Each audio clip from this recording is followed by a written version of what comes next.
I'm alive to the procedures for recall of Parliament, but also alive to the powers of the Speaker. I'm also alive to the powers of Parliament. So I did write to the Speaker asking of him to consider an early recall of Parliament other than the date elected of 27th, because the country is in a crisis, and a crisis of the magnitude that has capacity to cripple the entire economy.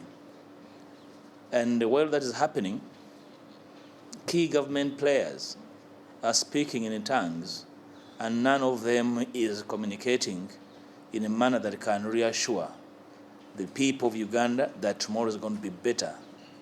So in the circumstances, I considered that the members of Parliament who represent the people should be able to listen in on the options government has in the interim, and to be able to input and also ask particular questions as Parliament before we plunge further into a depression. If you do understand the nature of petroleum prices and their repercussions, their linkage with the entire economy, before you know it, the country-wide consumer prices can sink into a depression with unemployment. Suddenly, what the economists prefer to call stagflation is bad for an economy that is trying to recover from the ravages of COVID.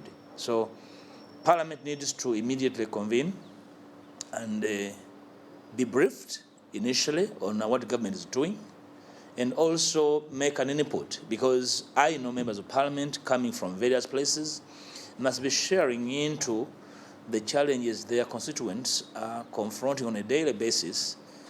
Parents are not able to take their children to school because of the cost of transport.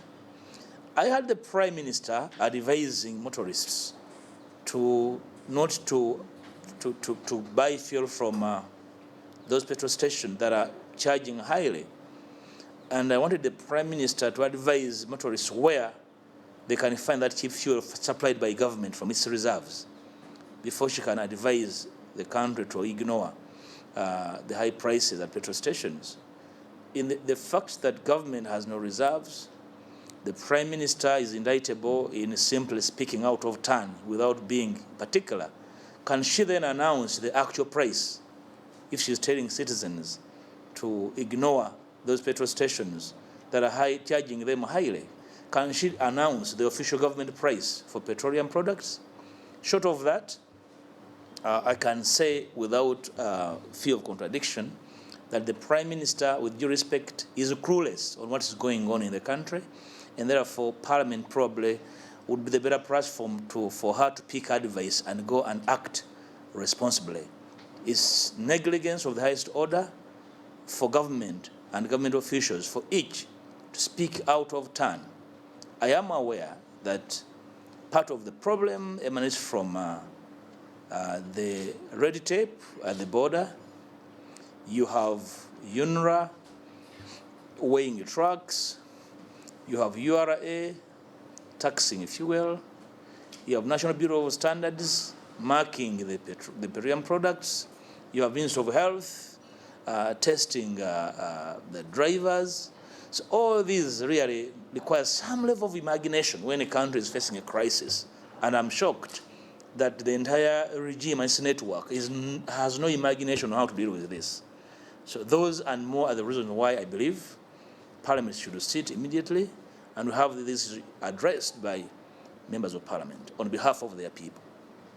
Just one rejoin that.